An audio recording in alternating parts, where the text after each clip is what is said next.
As the chaos continues in Mombasa over the killing of Sheikh Abu Drogo, leaders, the civil society and the clergy have condemned the burning of churches and the destruction of property.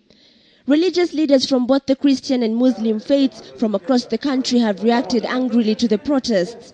Clergymen in Eldoret have asked for patience from the rioters, urging police officers to beef up security in places of worship.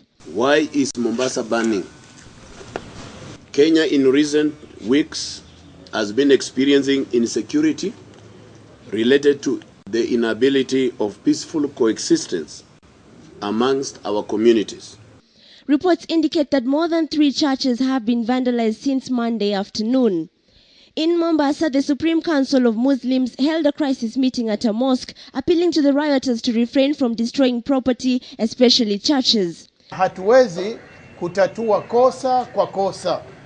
Kifo cha Sheikh Abu Drogo haijawa ni pasipoti au ni kibali cha watu kufanya fujo na kuchoma makanisa na kuwachokoza Wakristo.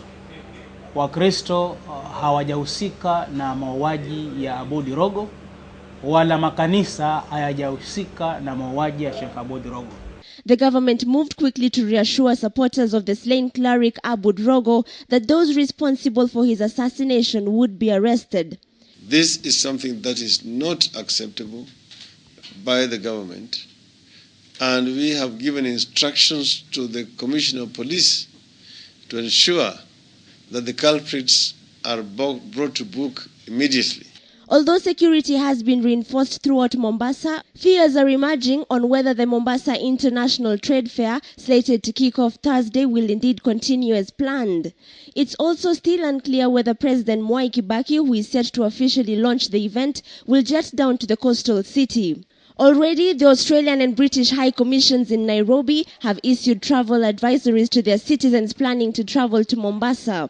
Kenyans on social networks have been the most vocal on the protests, most taking on government officials on social platforms such as Twitter for an explanation. Meanwhile, the minister in charge of both defense and internal security ministries, Yusuf Haji, has remained tight-lipped on the protests.